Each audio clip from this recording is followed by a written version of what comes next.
As confissões de Felipe Neto ao se justificar sobre os arquivos do Twitter e como o caso dele prova a farsa de mais uma narrativa no Brasil, Alexandre de Moraes sendo criticado até mesmo pela velha imprensa, o posicionamento vergonhoso do governo brasileiro em relação aos ataques do Irã e o discurso em que Lula mostrou sua verdadeira visão de democracia. Tudo isso no vídeo de hoje. Vem comigo. Provavelmente você já soube que foi aberto um inquérito solicitado pelo Ministério da Justiça e autorizado pelo ministro Fux, do STF, para investigar Nicolas Ferreira, deputado federal, por ter chamado Lula de ladrão ao discursar em um evento da ONU em novembro de 2023. Coincidentemente, o Ministério da Justiça é comandado por Lewandowski, indicado por Lula para o cargo após ter se aposentado compulsoriamente do cargo de ministro do STF, para o qual havia sido indicado também por Lula. E quem autorizou a abertura do inquérito foi Luiz Fux, que chegou ao STF por indicação de Dilma Rousseff, do PT. E ainda essa autorização veio logo após Nicolas ter feito uma publicação no seu perfil no X, pedindo a Elon Musk mais informações a respeito das denúncias que o empresário estava fazendo. Mas são só coincidências. E não é isso que me deixa intrigado com esse fato. O que realmente me deixa intrigado é o seguinte. Primeiro, um deputado chamar Lula de ladrão é motivo para a abertura de inquérito.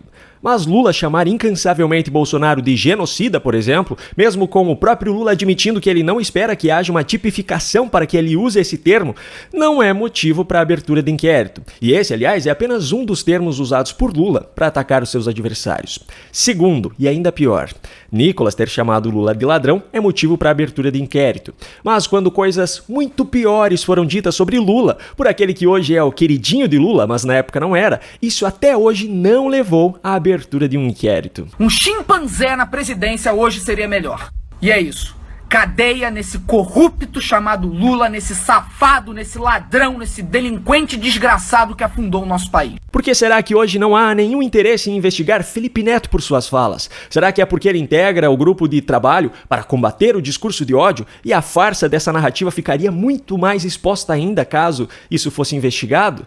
Mas ainda tem um terceiro ponto e esse é o pior deles. Nicolas ter chamado Lula de ladrão é motivo para a abertura de inquérito. Agora, se coisas muito semelhantes foram ditas há alguns anos por Alexandre de Moraes, isso também não deveria levar a uma abertura de inquérito contra o ministro? Em relação à última questão do nosso simpatizante aqui, de um governo corrupto, que foi colocado para fora do Brasil pela corrupção, pela falta de vergonha na cara de quem roubava bilhões e bilhões, se ao invés de roubar bilhões, tivesse investido na segurança, se ao invés de desviar dinheiro para construir porto em Cuba, tivessem investido em presídio, nós estaríamos muito melhor. Obrigado. Aliás, por que também não é aberto inquérito para investigar acusações feitas pelo PT a Alexandre de Moraes, como essa publicação em 2016?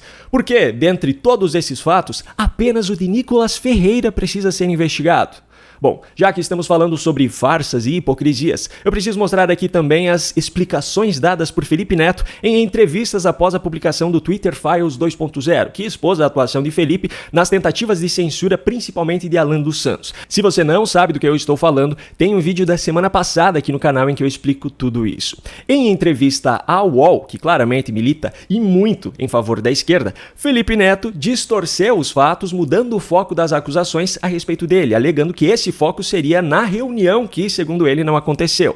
Mas o ponto-chave da questão nunca foi esse. O ponto-chave é justamente a pressão exercida por ele em funcionários do Twitter para censurar pessoas, e essa pressão foi tão grande a ponto de Fernando Galo ter pedido a Yoel Roth para conversar pessoalmente com Felipe. Só que, na própria sequência de e-mails que foi divulgado, fica claro que os consultores jurídicos do Twitter recomendaram em seguida que essa reunião não acontecesse, pois, segundo eles, Felipe Neto não era uma pessoa em quem eles poderiam confiar. Ou seja, essa justificativa de Felipe Neto, que se baseia no argumento de que a reunião não aconteceu, não faz absolutamente nenhum sentido. E em relação ao que realmente interessa nessas acusações, ele confessa abertamente o que fez. Enquanto eu pedia o banimento do Alan dos Santos, chegou um momento que eu não aguentei mais, porque o Twitter não fazia absolutamente nada, e eu procurei o Galo, que era o diretor do Twitter na época, e eu falei, vocês não vão fazer nada? Vocês vão continuar com essa postura bundona, covarde, medrosa de não fazer nada para não demonstrar lado?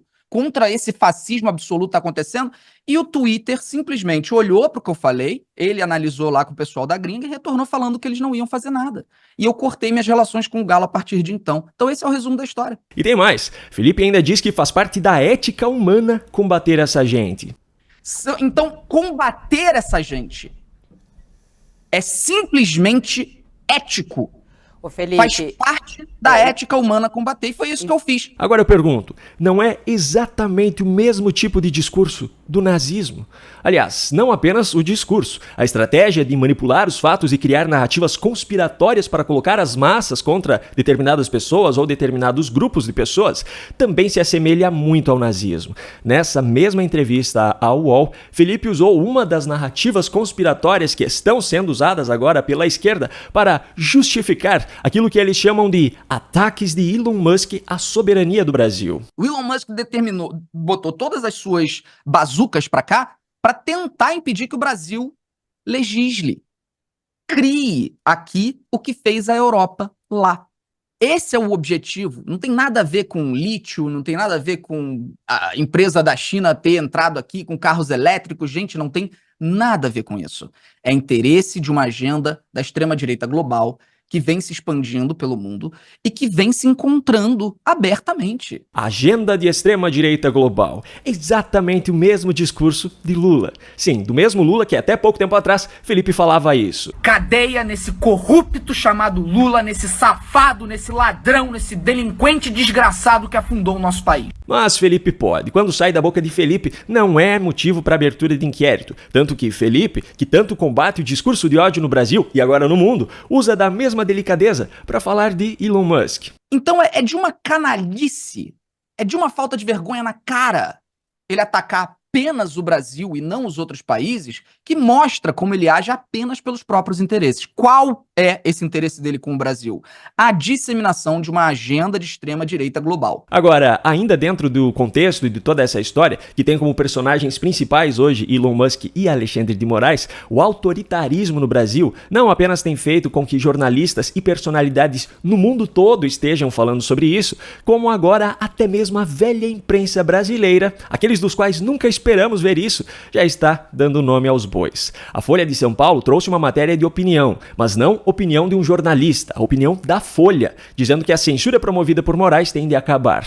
Logo abaixo, impedir alguém de se expressar nas redes sociais viola a Constituição, puna-se o que for dito após devido processo legal.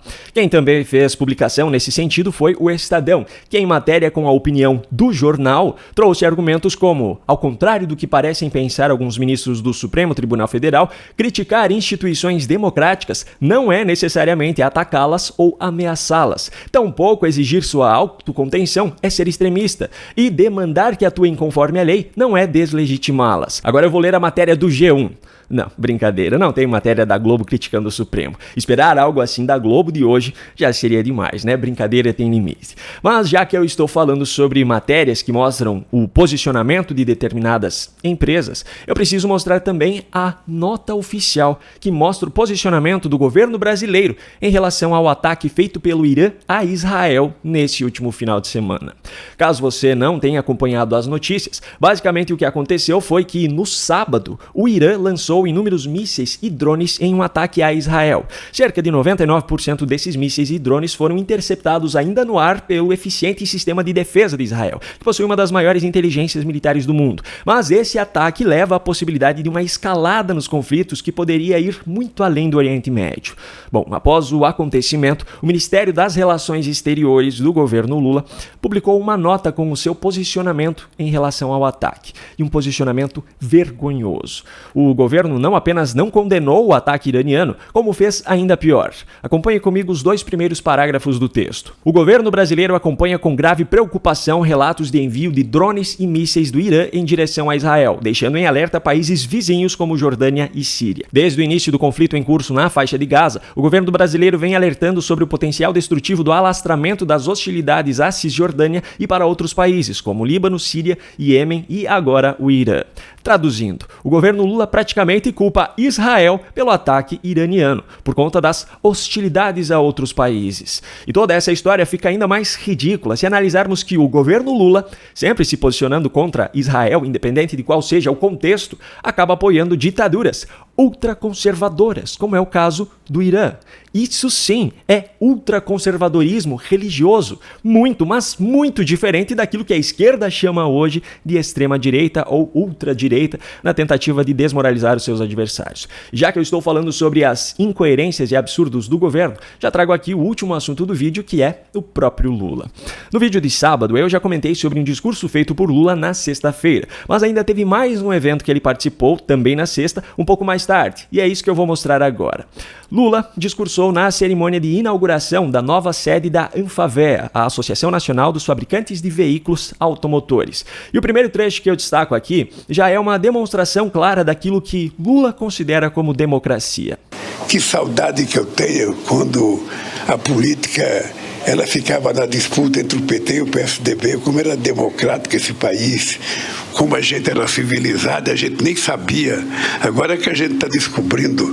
Nas palavras de Lula, democrático era o velho teatro das tesouras, a alternância de poder entre esquerdas radicais e moderadas, onde a oposição era tão ferrenha que bastava um ministério aqui, uma mala de dinheiro ali, que o apoio ao governo já estava garantido. No fim das contas, Lula tinha razão quando disse, para proteger Maduro, que o conceito de democracia é relativo. O conceito dele de democracia, por exemplo, é muito diferente daquilo que uma democracia realmente é. O problema é que outras instituições aqui no Brasil resolveram adotar esse mesmo conceito de Lula de democracia e usá-lo como base para reprimir os que divergem dele, sempre sob o argumento de ser um ato antidemocrático.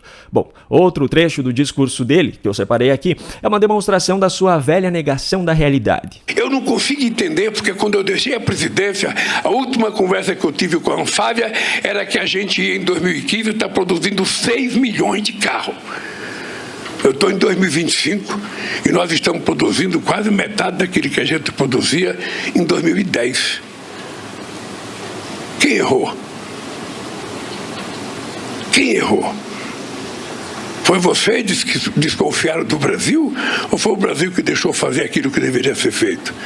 Se Lula diz que a produção deveria chegar a 6 milhões de carros, era isso que deveria ter acontecido e pronto. Essa é a mesma história da desoneração da folha, por exemplo. Lula acha que redução de impostos não gera mais empregos, porque não está escrito em lei, como ele disse em viagem ao Oriente Médio no ano passado. Ele ignora completamente a reação do mercado em relação a cada medida. É aquilo que ele pensa e pronto. Também é a mesma coisa em relação à confiança estrangeira em relação ao Brasil. Lula acha que, porque ele está viajando o mundo, o Brasil está sendo bem visto lá fora. Ele ignora completamente a diminuição nos investimentos diretos no Brasil, ou a repercussão negativa de muitas de suas falas. Ele acha que está sendo bem visto e pronto. É o mundo que tem que se ajustar às suas narrativas. E por falar em narrativas, eu trago o último trecho da fala dele, que é a narrativa, ou melhor, a mentira mais contada por ele desde março de 2023, a da Lei da Igualdade Salarial entre homens e mulheres. Você já está cansado de ver aqui no canal Lula dizendo que só agora que foi criada uma lei para garantir a igualdade salarial e de me ver mostrando que isso já existia em lei desde 1943. Eu já nem preciso mais falar sobre isso. O curioso é que dessa vez Lula cometeu um deslize no meio da mentira, talvez por ela já estar tão automática na sua cabeça que ele já faz sem nem prestar mais atenção. Veja só. Nós acabamos de aprovar uma lei no Congresso Nacional que mulher e homem, se exercer a mesma função, vão ter trabalho igual. Nem todo mundo concorda com a nossa lei, porque tem gente que ainda acha que a mulher tem que ganhar menos. Na verdade, errado ele não está. Eu acho justo. Se exercerem a mesma função, devem ter salário igual e trabalho igual. Errado estavam aqueles que criaram a lei em 1943, que não incluíram a igualdade de trabalho no texto. Antes de finalizar o vídeo, eu só quero lembrar você do curso de Inteligência Artificial e ChatGPT que eu venho recomendando ao longo das últimas semanas e que é uma ótima oportunidade para que você aprenda algo tão simples e tão valioso para ajudar no seu dia a dia. Na descrição aqui do vídeo você encontrará 2 links. O primeiro é da página de vendas do curso, no preço de R$ 147, que já é um preço promocional. E o segundo link é da página de pagamento, só que com um desconto extra de 25% que eu consegui para os espectadores aqui do canal. Você terá uma garantia de 7 dias para solicitar reembolso, caso as aulas não atendam às suas expectativas, e eu ainda deixo o meu endereço de e-mail para que você entre em contato comigo, caso tenha qualquer problema em relação a isso. Eu espero que dessa forma eu consiga retribuir o apoio que você dá diariamente ao canal. No canto da sua tela aparecerão agora recomendações de outros vídeos aqui do canal para que você os assista, caso ainda não tenha feito. Se você gostou desse conteúdo e quer receber os novos vídeos aqui do canal, se inscreva e ative o sininho de notificações. Essa é a única forma de garantir que o YouTube entregará a você esses novos conteúdos. Um grande abraço e até o próximo vídeo.